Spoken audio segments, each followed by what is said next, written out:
دیکھیے اصل میں ایک تو سوالات تھے. نماز میں سورہ فاتحہ کا پڑھنا ضروری ہے. اگر ضروری ہے تو امام کے پیچھے ہو تب بھی پڑھیں. دیکھیے بالکل صاف روایت ہے صحیح بخاری لا صلاۃ علی من لم یقرأ بفاتحۃ الکتاب نہیں ہے کوئی نماز مگر بغیر سورہ فاتحہ. اللہ کے نبی صلی اللہ علیہ وسلم نے ارشاد فرمایا ہر نماز میں سورہ فاتحہ پڑھنا ہے. یہ جب کہہ دیا گیا نہیں ہے کوئی نماز تو اس میں سنت نفل و فرض اور عیدین خصوص اور جنازہ سب آ گیا. ہمارے یہاں لوگ جنازے کی نماز میں بھی سورہ فاتحہ نہیں پڑھتے ہیں جبکہ بالکل صاف حدیث کی کتابیں اٹھائیے کسی بھی مکتبہ فقہ کا ترجمہ ہو کسی کا. حضرت عبداللہ بن عباس رضی اللہ تعالیٰ عنہ نے بلند آواز سے سورہ فاتحہ پڑھی قل هو اللہ پڑھا پوری نماز بلند آواز سے پڑھی اور اس کے بعد پلٹ کر کے کہا میں نے اس لیے جہرن پڑھی تاکہ تمہیں معلوم ہو جائے کہ اللہ کے نبی نے ہم کو اسی طرح پڑھائی تھی. امام کے پیچھے سورہ فاتحہ پڑھنا ہر نماز میں ضروری ہے. اس میں کچھ لوگ یہ دلیل دیتے ہیں کہ جیسے امام شافعی رحمۃ اللہ علیہ کے یہاں تو یہ قول ہے کہ امام سورہ فاتحہ پڑھ کر کے اٹھ جائے تاکہ پیچھے بھی لوگ پڑھ لیں اور نہیں تو یہ بھی روایت ہے کہ ایک ایک آیت پڑھنا چاہیے. صحیح مسلم کی روایت ہے کہ حضرت ابو ہریرہ رضی اللہ تعالیٰ عنہ سے سوال کیا گیا کہ امام کے پیچھے سورہ فاتحہ کے تو آپ نے ارشاد فرمایا اقرأ بہا کتاب النفس کے یا فارسی ہو اے فارسی اس کو اپنے دل میں پڑھ دل میں پڑھنا ہے. بعض لوگ یہ جواب دیتے ہیں کہ جائے قرآن کے اندر کہا گیا وَإِذَا قُرِئَ الْقُرْآنُ فَاسْتَمِعُوا لَهُ وَأَنصِتُوا لَعَلَّكُمْ تُرْحَمُونَ. جب قرآن پڑھا جائے تو تم خاموشی سے سنو. یہ سورہ اعراف بالکل ختم ہونے لگتی ہے اس کی آیت دو آیتوں کے بعد ختم ہو جاتی ہے اور انفال شروع ہو جاتی ہے. اب میں اس کے آگے کی اگر آیت پڑھوں کہ قرآن جب پڑھا جائے تو تم خاموشی سے سنو تو اس کے آگے اللہ نے کہا ہے وَاذْكُرْ رَبَّكَ تَضَرُّعًا وَخِيفَةً چھپکے اللہ کا ذکر کرو. اسی کیا کیا مطلب ہے؟ دیکھیے اصل میں نماز کے لیے اگر یہ کہا جائے تو قرآن کے اندر فقرؤوا ما تيسر من القرآن قرآن میں سے تم کو میسر وہ پڑھو. اب ہم جب یہ آیت پیش کریں گے تو آپ نے کہا کہ نماز کے لیے یہ نماز کے لیے اس کی دلیل نہ ہو. اللہ کے نبی کے اوپر قرآن نازل ہوا اللہ کے نبی نے زیادہ بہتر انداز میں سمجھا قرآن. اللہ کے نبی نے ارشاد فرمایا امام کے پیچھے رہو تب بھی پڑھو. اب یہاں پر یہ سوال ہے کہ جب قرآن خاموشی سے اس آیت کو اگر دلیل بنائی جائے کہ امام کے پیچھے رہے تو خاموشی سے سنو. بڑی پیاری پیاری دلیل اس میں دی ہے. ایک دلیل دی ہے علامہ صلی اللہ علیہ وسلم نے کہ امام جب اگر نماز پڑھا رہا ہے اور اگر ہم آئے تو ہم آ کر کے نیت باندھیں. امام ابو حنیفہ رحمۃ اللہ علیہ کے نزدیک نیت جب آدمی باندھے تو ثنا پڑھنا واجب ہے فرض. اگر وہ قرأت کر رہا ہے تو ہم ثنا پڑھیں گے تو مخالفت ہوئی امام کی. امام بخاری نے اس سے بڑی جواب دیا خاموشی سے سننے کا مطلب یہ کہ اس کے خلاف تم بھی کیا گیا تو مخالفت ہو گئی. ہم نے اللہ اکبر کہا یہ تو مخالفت ہو گئی. خاموشی سے سننے کا کہا گیا ہے نا تو اللہ اکبر کا امام بخاری رحمۃ اللہ علیہ نے اس سے استدلال کیا. بعض لوگ یہ کہتے ہیں کہ امام کی قرأت مقتدی کی قرأت ہے. میرا امام جو بول رہے ہیں وہ ہمارے لیے کافی ہے. اب اس سلسلے میں کچھ لوگ ایک ٹیبل باندھے امام ابو حنیفہ رحمۃ اللہ علیہ اس امت کے مظلوم ہیں. بعض لوگوں نے بڑا ظلم کیا الٹے سیدھے واقعات بنائے اور امام ابو حنیفہ رحمۃ اللہ علیہ کی طرف منسوب کر دیے کہ امام ابو حنیفہ رحمۃ اللہ علیہ اور اس نے یہ نام دیا کہ یہ ذہانت آپ بہت صحیح آدمی تھے لیکن لوگوں نے الٹے سیدھے واقعات بنا کر کے آپ کی طرف منسوب کر دیا. ایک واقعہ بیان کیا جاتا ہے کہ ایک مرتبہ امام ابو حنیفہ رحمۃ اللہ علیہ کے پاس کچھ لوگ لڑتے ہوئے آئے اور آگے کھڑے لگے کیا آپ کہتے ہیں امام کے پیچھے سورہ فاتحہ پڑھنا چاہیے. کیسے کہتے ہیں آپ اس کی کیا دلیل ہے؟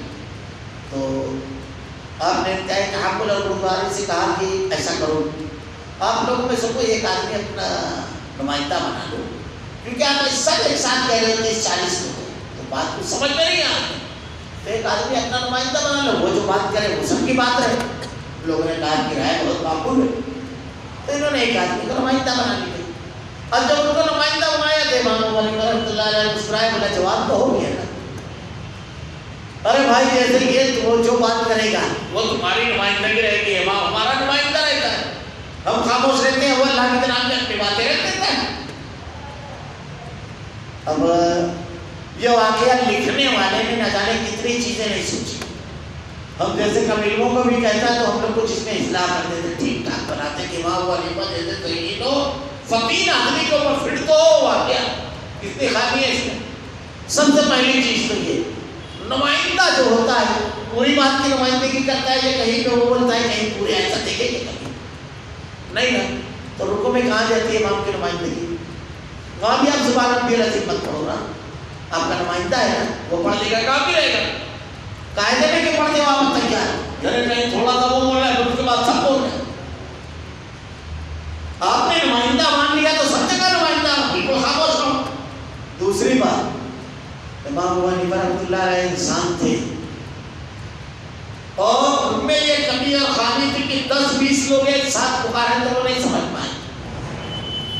وہ رب العالمین پوری کائنات کے لوگ ایک ساتھ اس کو پکارے تو سب کی سنے, اس میں یہ خامی نہیں.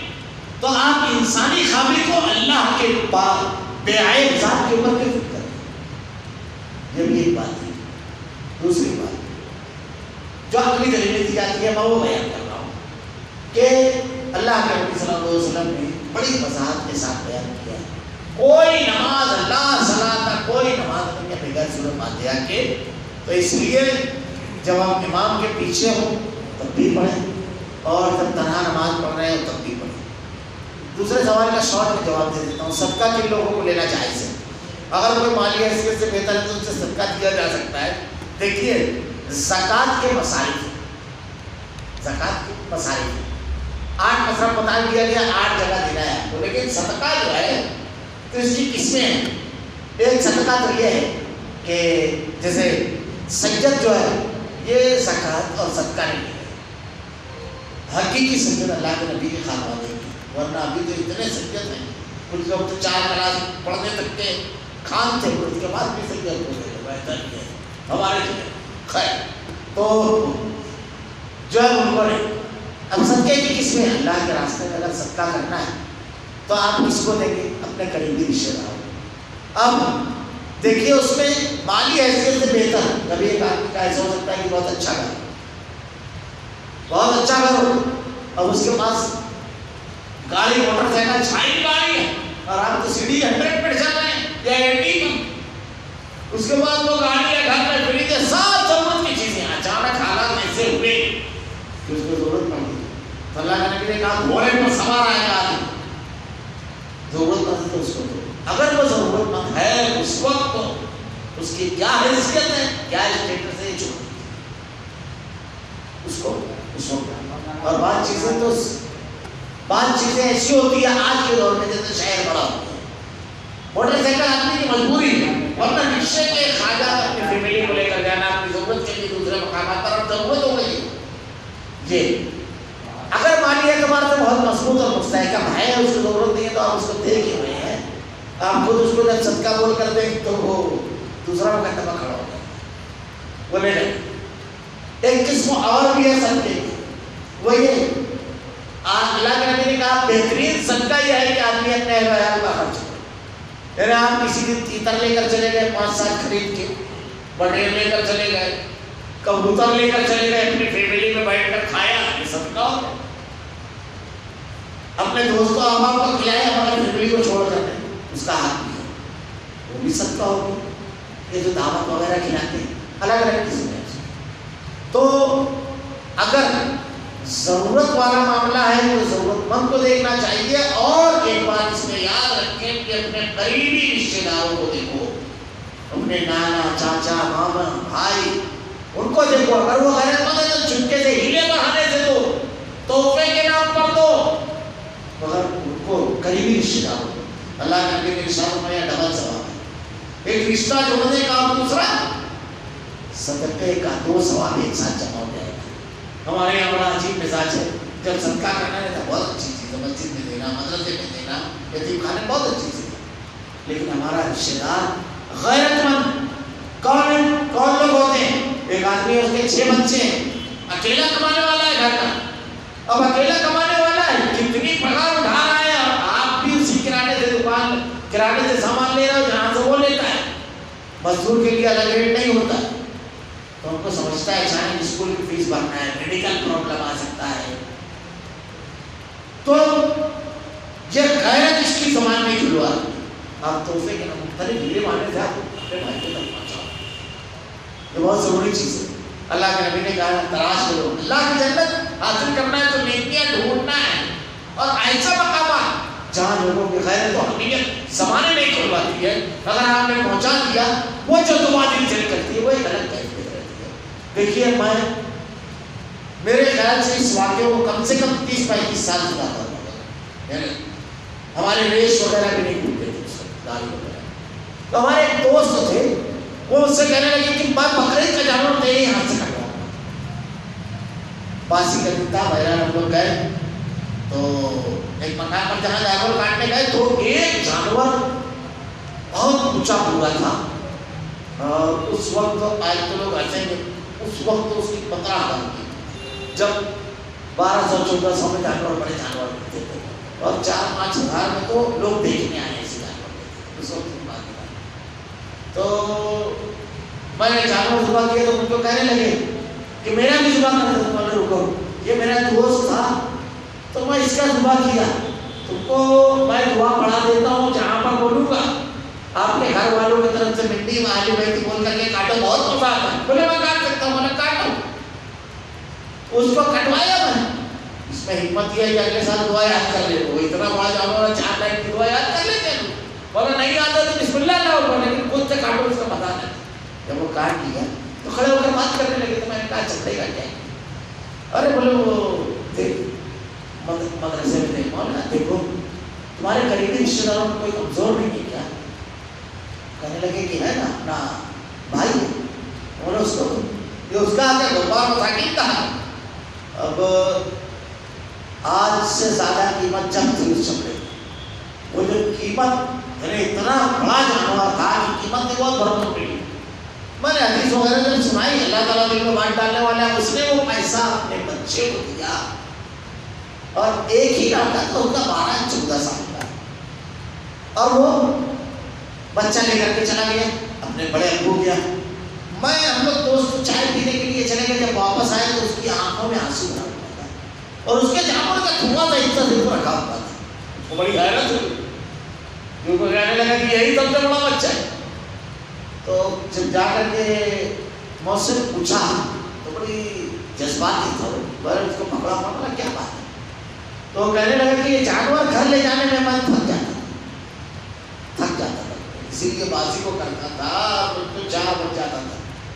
میں پیسہ بھیجا ہوں اور میرے بڑے بھائی نے اپنے بچوں کو بیچ کر چچا کیا کوئی کام کرنے والا نہیں ہے جا کے کام کروا کے آ جاتا. بولے کیا آپ یہاں رکے رہو ہم لوگ سب باپ بولو یار تم ایک چیز بتائے مجھ کو ایسا لگتا ہے گھر بھر. بولے کیا پھر؟ بولے اب میں جا رہا ہوں اپنے بھائی کو گھر لیا سب کو اب میں بقرعید کروں رو رہا تھا. بولا میں اللہ کے نبی صلی اللہ علیہ وسلم کی ایک حدیث پر آپ نے عمل کیا.